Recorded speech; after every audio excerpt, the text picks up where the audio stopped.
Assalamualaikum warahmatullahi wabarakatuh. Jumpa lagi bersama saya Hadi di channel Ngulik Sejarah. Dan pada video kali ini saya akan kembali lagi membacakan suatu kisah misteri. Kali ini berjudul tentang kisah Mbok Tua. Cerita kali ini ditulis oleh akun yang bernama Ayu Nintias PR. Nantinya kalian juga bisa mengunjungi thread beliau secara langsung.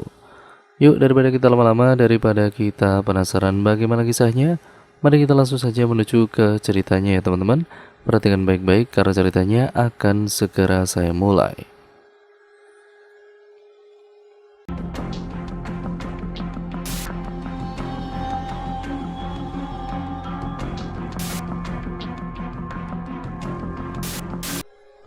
Cerita ini pertengahan tahun 2011. Aku akan menceritakan dari sudut pandang orang pertama. Perkenalkan, namaku Fitri. Aku anak tunggal yang tinggal di sebuah desa terpencil. Aku mempunyai pakde yang rumahnya sekitar 10 menit dari rumahku, dan rumah Simbah dari ibu yang perjalanannya sekitar 15 menit dari rumahku. Aku menyebut Simbahku dengan sebutan Pak Tua, Simbah laki-laki, dan Mbok Tua, Simbah perempuan. Dan kala itu, aku masih mahasiswa baru.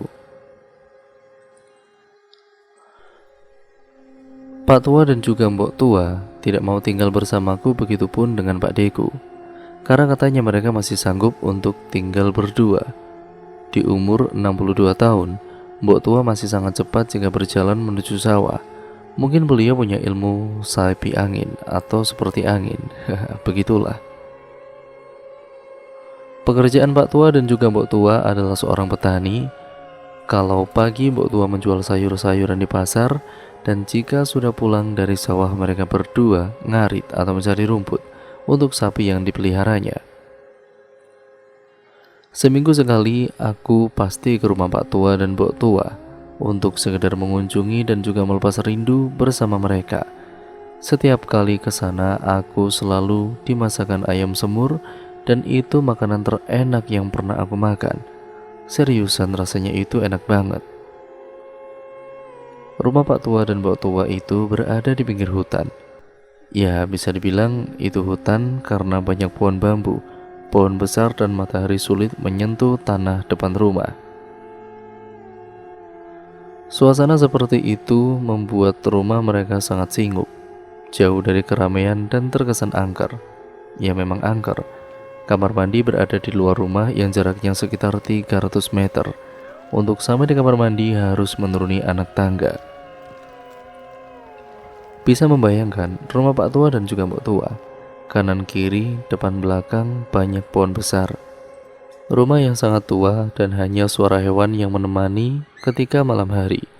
Oh iya, lampu yang digunakan adalah lampu plentong atau lampu bolam yang berwarna kuning itu. Suram sekali memang.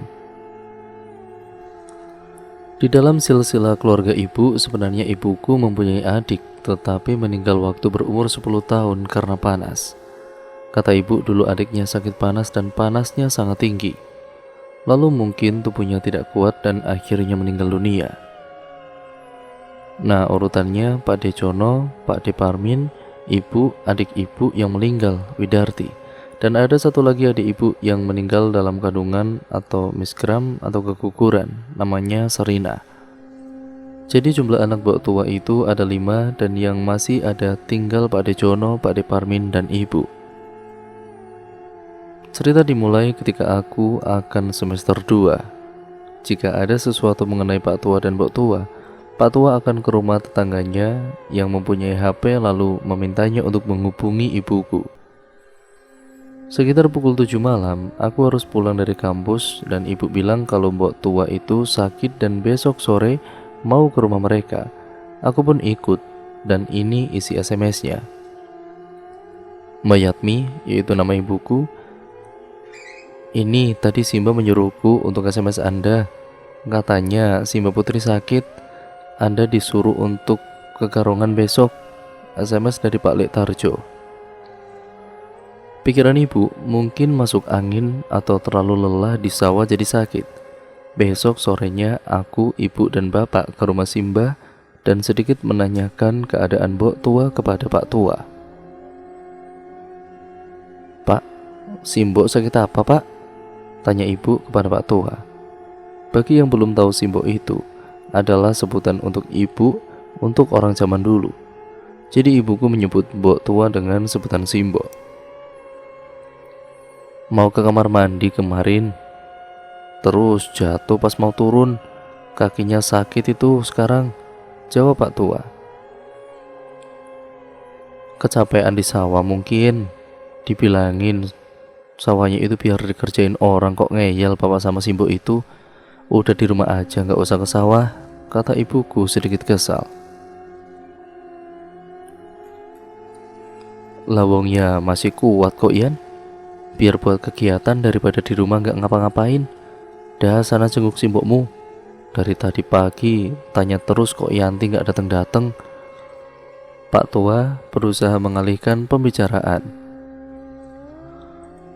Aku dan juga ibu ke ruang tengah yang sekaligus jadi tempat tidur Mbok Tua, sedangkan bapak dan Pak Tua ngobrol di teras rumah. Mbok Tua yang sedang tertidur kupanggil lirih agar tidak membuat ia terkejut. "Mbok, Fitri datang, Mbok," kataku, tapi belum juga bangun. "Mbok Tua, Fitri datang." Sekali lagi aku memanggilnya dan ku goyang-goyangkan badannya. Tidak lama kemudian, Mbok Tua bangun dan menyuruhku untuk membuat minum sendiri karena kakinya sakit. Aku melihat ibuku terlihat sangat sedih ketika menatap Mbok Tua. Orang yang melahirkannya kini tergeletak lemas. "Udah dari tadi, Nduk?" tanya Mbok Tua padaku. "Ini baru saja, Mbok. Ini sama ibu sama bapak," jawabku.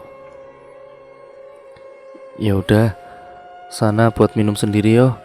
Mbok Tua nggak bisa jalan, Duk. Kakinya sakit ini," kata Mbok Tua yang membuatku merasa sedih. Mbok Tua menceritakan kronologinya yang membuatku sedikit ada keganjilan di sini, dan disinilah dimulai teror demi teror yang dirasakan Mbok Tua hingga meninggal dunia. Ketika ingin buang air kecil, Mbok Tua berjalan ke arah kamar mandi. Ia berjalan sewajarnya, tetapi ketika ingin menuruni anak tangga, kaki Mbok Tua seperti ada yang memegangi dan membuat Mbok Tua jatuh dari atas ke bawah. Pikirku mungkin itu akar pohon. Ya kalian tahu sendiri kan, rumah simbaku seperti di tengah hutan. Mbok Tua teriak-teriak minta tolong, tapi tidak ada yang mendengar. Selang 1 jam, Pak Tua baru pulang dari sawah dan langsung menolong Mbok Tua yang sudah tergeletak di tanah. Dari cerita Mbok Tua itu, aku berinisiatif untuk mencoba ke kamar mandi. Berjalan dari atas ke bawah, ketika aku melihat medannya tidak ada akar pohon yang melintang, yang tentunya berada di anak tangga, dan aku punya pikiran bahwa Mbok Tua tersandung kakinya sendiri. Pernah kan kalian tersandung kaki kalian sendiri seakan-akan ada yang menjegal kalian? Ya, seperti itu pemikiranku. Namanya juga sudah tua. Jalannya saja sudah tidak sesehat dulu. Kami di rumah Simba cukup lama. Sehabis maghrib kami pulang karena takut kemalaman. Budaya di rumah Simba adalah habis maghrib baru sudah masuk rumah karena memang sekitaran sangat sepi. Singkat ceritanya, setelah semingguan Mbok Tua sudah sembuh. Akan tetapi kekuatan berjalan cepatnya tiba-tiba hilang. Diandaikan kalau motor biasanya itu 50 km per jam, nah sekarang cuma bisa 20 km per jam saja. 1 minggu kemudian, aku kembali berkunjung ke rumah Simba untuk mengantarkan stok makanan bersama ibu. Ketika kita sampai di rumah Simba, Mbok Tua akan mandi di kamar mandi bawah. Dengan membawa ceret yang berisi air panas, aku menuntun Mbok Tua supaya kejadian kemarin tidak terulang lagi. Lalu tiba-tiba Mbak Lisa, anak dari Pak Dejono, SMS aku. "Fit, kamu di mana? Mbak mau datang ngantar makanan," kata Mbak Lisa. "Di rumahnya Pak Tua, Mbak. Bentar lagi pulang," jawabku. "Di rumahnya Pak Tua? Ya sudah, aku OTW sekarang saja. Kalau udah mau pulang, tak ceritain nanti," balas Mbak Lisa. Aku dan juga ibu pamit pulang karena memang sudah sore juga. Melihat kondisi mbok tua yang sudah sehat membuat kami sedikit lega. Sampai di rumah, Mbak Lisa ternyata sudah datang, lalu aku ditarik dan dia mulai bercerita. Fit, aku kemarin juga dari rumahnya Pak Tua sama Mas Putra. Mbak Lisa memulai pembicaraan. Minta restu, Mbak. Ledeku karena mereka mau lamaran. Ah, enggak. Mas Putra itu kan bisa lihat hantu kan, Fit? Nah, kemarin aku duduk di kursi panjang samping rumah itu. Mas Putra aku tinggal ambil minum di dalam. Gak lama kemudian kok dia nyusul aku, terang Mbak Lisa. Kalau Mas Putra juga haus, emang gak boleh nyusul tuh, Mbak, jawabku. Anak gemblung. Sebentar, ceritanya belum selesai. Mas Putra nyusul aku itu ngajak pulang. Sampai rumah dia baru ngomong, kalau pas aku tinggal ambil minum di depannya itu ada tuyul lari-lari, terang Mbak Lisa. Mbak, gak lucu yakin Mbak? Jantungku berdetak sangat cepat sekali. Dan kata Mas Putra, di kamar mandi ada anak yang nunggu di sana, ngeliatin terus. Makanya Mas Putra ngajak balik. Soalnya anak itu nyuruh kita pulang. Sontak pernyataan Mbak Lisa yang ini mengingatkanku pada kejadian mbok tua yang jatuh. Selang 1 hari ibu dikabari lagi sama Pak Lek Tarjo, katanya mbok tua jatuh lagi. Jatuh ketika pulang dari sawah. Dan ibu mengajak bapak kali ini untuk menjenguk mbok tua karena malam hari kesananya. Ya semoga tidak apa-apa, doaku dalam hati. Aku hanya menerima cerita dari ibu kronologi kejadiannya. Mbok tua jatuhnya gantian tengkurap, Fit. Katanya kakinya ada yang narik dari belakang ketika mau naruh rumput di dekat kandang sapi. Cerita ibu yang didapatkan dari Pak Tua. Ya terus, gimana? Ada yang sakit mbok tua, Bu? Tanyaku khawatir. Cuma lebam di kaki dan juga di jidat. Besok mau dipijat bapakmu, kata ibu menenangkan. Pak Dejono berada di Kalimantan bersama istri barunya. Sedangkan Pak De Parmin yang rumahnya dekat dengan rumah Simba tidak pernah sekalipun menjenguk Simba. Apa yang terjadi sebenarnya aku juga tidak tahu. Apa salahnya meluangkan sedikit waktu untuk melihat orang tua yang membesarkannya? Atau mungkin yang melakukan semua ini adalah tidak, aku tidak mau berburuk sangka. Mungkin baru sibuk dan juga belum sempat menjenguk saja. Karena mbok tua sakit, Pak Tua lah yang mengerjakan pekerjaan rumah dan masak untuk makan mereka berdua. Mbok tua kini hanya di atas kasur setiap harinya, tetapi masih bisa jalan walaupun pelan-pelan. Pak Tua dengan sabar merawat mbok tua. Mungkin ini definisi dari cinta mati. Setiap sore mbok tua pasti mandi dan masih mandi di kamar mandi bawah. Lagi-lagi mbok tua terjatuh dari anak tangga yang paling atas hingga anak tangga paling bawah. Kali ini mbok tua mengeluarkan darah lumayan banyak dan harus dibawa ke rumah sakit. Waktu dari mbok tua ditemukan Pak Tua itu sekitar 15 menit dan langsung dibawa ke rumah sakit. Ya 15 menit, darah mbok tua di lantai kamar mandi hampir membeku. Setelah selesai berobat, aku sekeluarga ke rumah Simba lagi. Ya Allah Simbo, ya ndak usah kalau tidak bisa jalan mbok, minta bantuan bapak atau nggak usah mandi dulu. Ibuku mengeluarkan air mata. Lah sudah nyiapin air anget, tinggal mandi. Tapi jalan dari rumah mau ke kamar mandi punggung Simbo berat banget, seperti ada yang menaiki. Terus tadi malah kesandung apa nggak tahu. Jelas Simbo yang menahan sakit kakinya karena dijahit 10. Kejadian ini dialami Simbo selama hampir 3 tahun. Jatuh karena tersandung, punggungnya berat, tiba-tiba jatuh padahal jalannya datar, terguling tanpa sebab, dan yang lebih parahnya lagi kepala Simbo sempat bocor. Kita tidak pernah menanyakan ini kepada orang yang pintar, tetapi secara medis katanya cuma faktor usia saja. Masa iya faktor usia bisa menyebabkan orang jatuh berkali-kali? Jawabannya kita temukan setelah mbok tua dipijat oleh kenalan bapak. Kok auranya Simba kok gelap ya mas? Tanya Pak Ferry, teman bapak pada bapak. Gelap gimana Thomas? Tanya bapak heran. Ada yang menutupi auranya Simba. Tapi pijitnya dulu deh, kata Pak Ferry. Sekitaran 2 jam Simba dipijat, kata Pak Ferry aura mbok tua sudah cerah kembali. Pesannya supaya membuatkan kamar mandi di dalam rumah agar tidak terlalu jauh. Ada hal yang disampaikan Pak Ferry kepada bapak yang amat sangat penting. Ternyata selama ini mbok tua sakit itu tidak wajar, ada gangguan dari makhluk halus.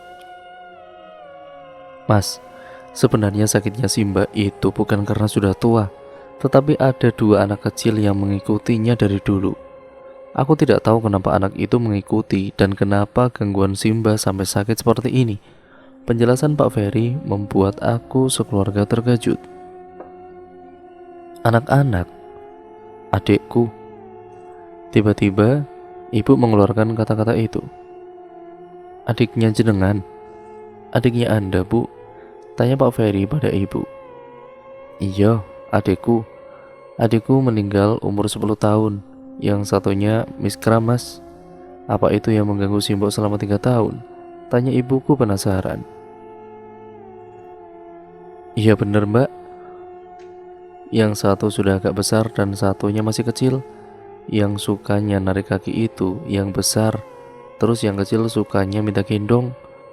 Menurut penerawangan Pak Ferry. Mendengar perkataan itu, lantas ibu menemui Pak Tua. Mungkin Pak Tua menyembunyikan sesuatu selama ini dan membuat Mbok Tua sakit hingga separah ini. Makhluk halus itu memang ada. Mereka tidak akan mengganggu kita selagi kita tidak mengusiknya. Tapi Mbok Tua, sesamanya di rumah Pak Tua, Pak, Yanti mau bicara Pak, kata ibu kepada Pak Tua. Di teras saja yo, biarkan si Mbok tidur, saut Pak Tua. Mbok Tua sakitnya bukan sakit karena sudah tua Pak, tapi diganggu adikku Pak. Widarti, kata Pak Tua. Widarti sama Sarinah, bisik ibu kepada Pak Tua. Kok bisa ganggu Simbo, sebabnya apa yo? Pak Tua penasaran dan juga syok. Yanti yo, nggak tahu Pak. Mending sekarang beli bunga dan juga ke makamnya Widarti dan juga Sarinah. Ayo Pak, mumpung Simbo masih tidur, kata ibu. Tidak lama kemudian Mbok Tua memanggil Pak Tua, mungkin untuk mengantarnya ke kamar mandi, karena harus dengan bantuan orang kalau ke kamar mandi. Tidak bisa berdiri sendiri tentunya, tapi kali ini berbeda. Pak, panggil Simbo. Terdengar suara benturan dan seperti benda jatuh. Dak, dar. Sontak ibu dan juga Pak Tua lari dan mendapati di kasur sudah tidak ada Mbok Tua. Pak Tua mencari di dapur tidak ada, dan ibu menemukan Mbok Tua sudah terjatuh di tanah dengan jidat yang bocor. Darahnya banyak dan menggumpal. Ternyata Mbok Tua terpeleset dan jidatnya terkena pojokan tembok sehingga mengakibatkan darah yang keluar banyak sekali. Saat dibawa ke rumah sakit, Mbok Tua masih sadar dan masih bisa diajak komunikasi. Selesai diobati dengan 15 jahitan di jidat, Mbok Tua langsung pingsan, mungkin terlalu banyak mengeluarkan banyak darah. Laki-laki terpeleset. Alur yang sama ketika mereka mengganggu Mbok Tua. Sebenarnya apa yang mereka inginkan? Nyawa dibalas nyawa. Kenapa Mbok Tua? Akhirnya ibu dan juga Pak De Parmin sepakat untuk gantian menjaga Mbok Tua, karena Pak Tua yang sudah capek mengerjakan pekerjaan rumah masih harus mengurus Mbok Tua. Anehnya, keluarga Pak De Parmin seperti menghindar setiap kali diajak gantian menjaga Simbo. Ya mau tidak mau, akhirnya aku dan ibu yang gantian menjaga Mbok Tua. Ketika aku menjaga Mbok Tua, sering sekali Mbok Tua melempar senyum kepadaku, dan itu membuat aku menangis di dalam hati. Senang rasanya melihat Mbok Tua senyum. Tuhan, tolong angkat penyakit Mbok Tua. Terima kasih Yonduk, sudah mau membantu Mbok Tua. Tiba-tiba Mbok Tua berkata seperti itu. Ah iya Mbok, jawabku. Kalau diberi panjang umur, Mbok Tua ingin melihat kamu menjadi pegawai, Onduk, kata Mbok Tua. Siapa yang tidak terenyuh mendengar kata-kata seperti itu? Di tengah teror anak-anaknya, Mbok Tua masih memikirkan aku. Dari sini, aku mencari tahu tentang dedemit itu. Ketika ibu menjaga Mbok Tua, kembali ibu menyambung pembicaraan dengan Pak Tua yang sempat terputus kemarin. Pak, Yanti sudah beli bunga, Pak. Nanti kalau si Mbok sudah tidur ya kita nyekar ke makamnya Widarti dan juga Sarina, yo Pak, ajak ibu. Bapak lupa, Nduk, makamnya anak dua itu sudah hampir 10 tahun enggak nyekar, Bapak, kata Pak Tua kepada ibu. Kalau begitu, batu nisannya sudah tidak ada, Pak, sahut ibu. Pak Tua hanya diam, tidak bisa menjawab apa-apa. 10 tahun Widarti dan Sarina tidak dijenguk oleh Pak Tua, dan efeknya adalah Mbok Tua sakit. Kenapa hanya Mbok Tua? Kenapa bukan Pak Tua? Kenapa hanya Mbok Tua yang merasakan sakit? Pertanyaan itu berkecamuk di pikiranku. Ibu kembali mendatangkan Pak Ferry untuk memijat Mbok Tua. Setelah selesai memijat Mbok Tua, Pak Ferry kemudian menemukan jawaban yang selama ini kita cari. Sampai besok pun auranya Simba bakal tetap gelap karena sudah tertutup oleh anak-anaknya. Maksudnya gimana, Mas? Tanya ibu tersinggung. Anak dua itu tetap bakal ganggu Simba sampai meninggal. Kalau didengarkan suaranya Simba itu seperti orang sehat tetapi raganya sudah tidak kuat, jelas Pak Ferry.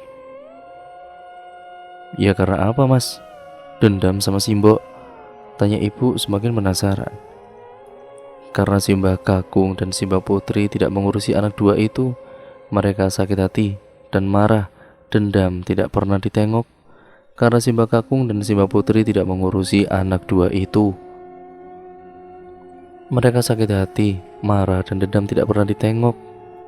Dari situ, anak-anak yang tadinya menjaga Simba jadi balik mengganggunya, malah ingin membunuhnya. Keterangan yang sangat detail dari Pak Ferry. Setelah kita semua mengetahui alasan kenapa Mbok Tua sakit, keluarga besar dari ibu berkumpul dan berembuk.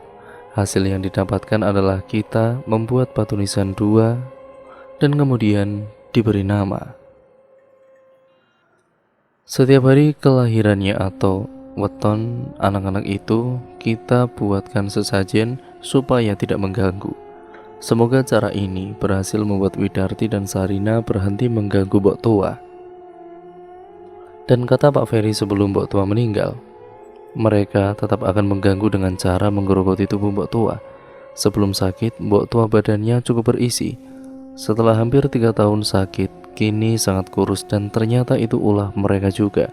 Entah siapa yang salah dalam kasus ini. 1 bulan kemudian, alhamdulillah setelah didoakan Mbok Tua tidak lagi mengalami hal-hal aneh. Makannya sekarang sudah banyak. Dan auranya secara dulu hanya saja bedanya cuma berbaring di kasur. Mungkin ini akhir dari cerita Widarti dan Sarina. Mereka bisa menerima semua yang telah kita lakukan, merasa masalah sudah selesai. Aku dan juga ibu tidak lagi menjaga Mbok Tua. Sudah cukup Pak Tua yang menjaganya. Malam hari ibu bermimpi Mbok Tua dan paginya langsung ke rumah Simba. Firasat seorang anak kepada ibunya saat ibu datang ternyata Mbok Tua sedang muntah. Pak, Simbo nopo Pak? Tanya ibu. Muntah darah habis makan tadi. Loh kok bisa Pak? Yo ndak tahu. Sekarang kan panggil Ferry, suruh datang ke sini yuk, suruh Pak Tua kepada ibu.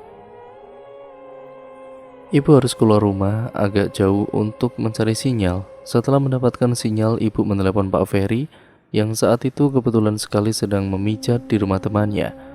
Ya mau gak mau harus menunggu Pak Ferry selesai dengan pekerjaannya.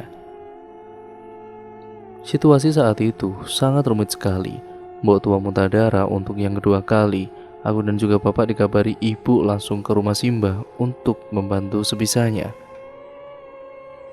Belum selesai membersihkan darah, habis muntahannya itu, Mbok Tua kembali muntah darah untuk yang ketiga kalinya.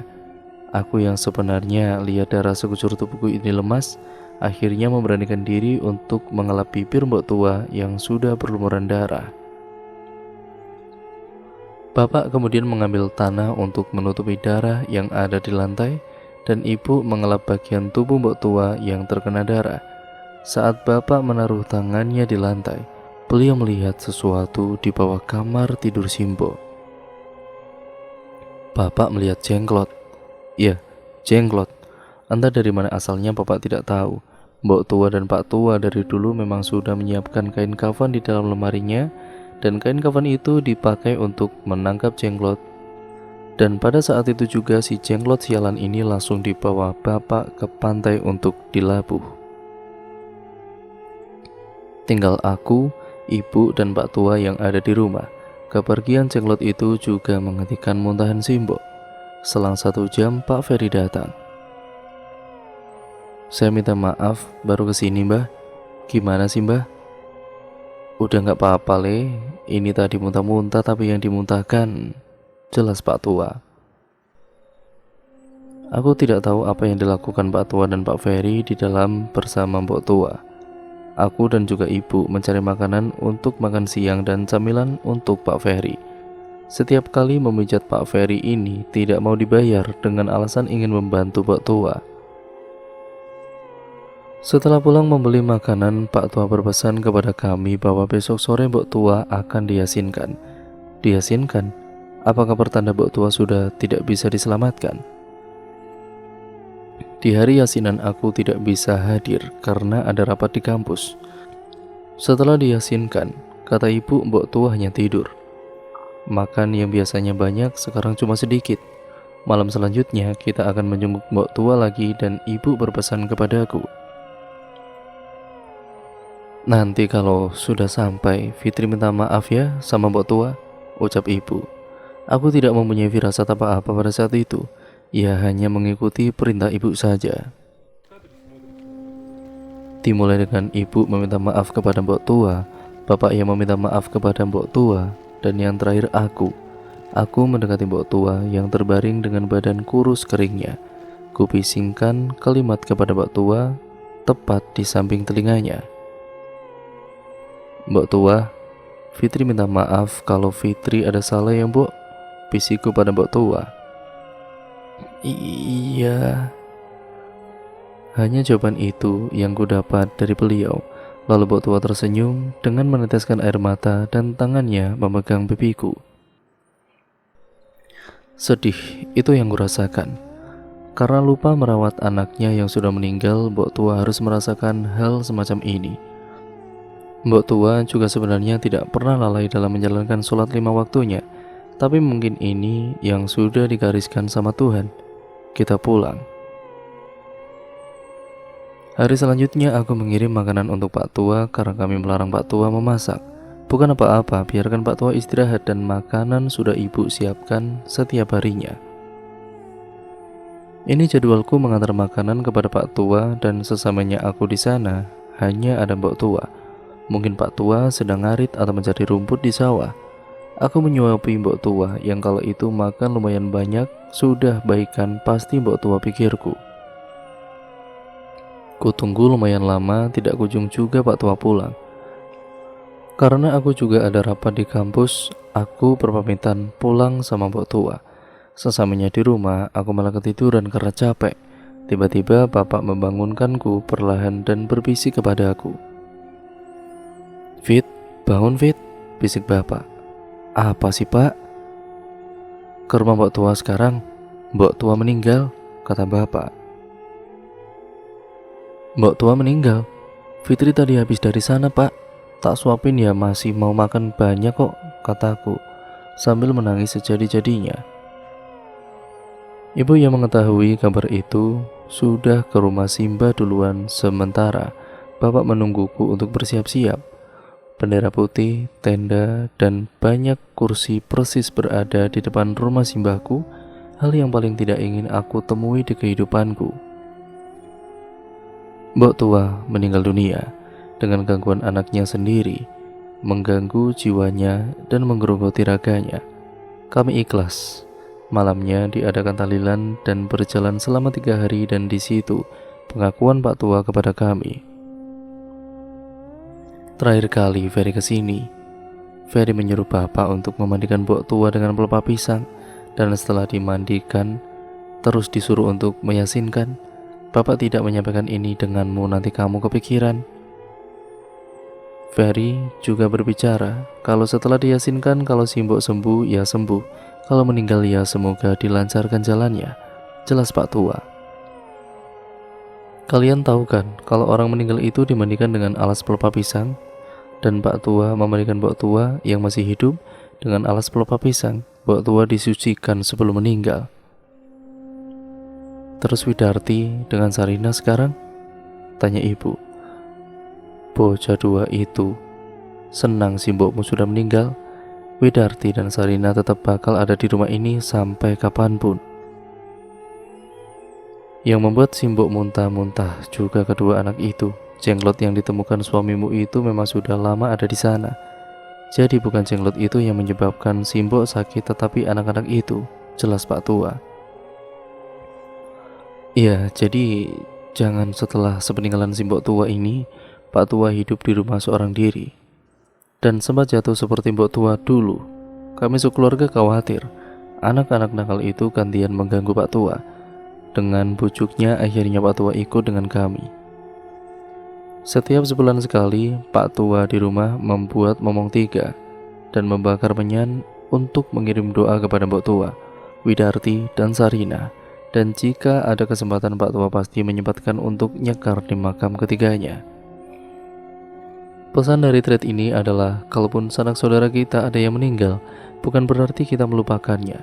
Bantulah mereka dengan doa kalau tidak ingin kejadian ini menimpa kalian. Dan satu lagi, jangan pernah meremehkan janin yang meninggal dalam kandungan atau sengaja digugurkan, itu akan membawa malapetaka untuk kalian. Jangan melakukan hal yang semestinya belum kalian lakukan jika tidak ingin menyesal di kemudian hari dan mati dalam keadaan yang tidak wajar. Dan cerita pun akhirnya selesai sampai di sini ya teman-teman. Terima kasih untuk kalian semua yang sudah menyimak video kali ini dan cerita kali ini. Jangan lupa untuk kalian like, komen, dan share video kali ini serta subscribe untuk kalian yang belum ya teman-teman. Nyalakan tombol lonceng notifikasinya agar kalian tidak ketinggalan video terbaru selanjutnya dari channel ini. Banyak sekali pesan moral yang dapat kita ambil dari cerita kali ini. Semoga kalian bisa mengambil yang baik-baiknya, yang buruk kalian buang jauh-jauh, dan jadikan itu semua sebagai pembelajaran ya teman-teman untuk kita semua tentunya, agar kita menjadi manusia yang jauh lebih baik lagi ke depannya. Sekian, terima kasih, kurang lebihnya mohon maaf. Video ini saya akhiri ya teman-teman. Wassalamualaikum warahmatullahi wabarakatuh.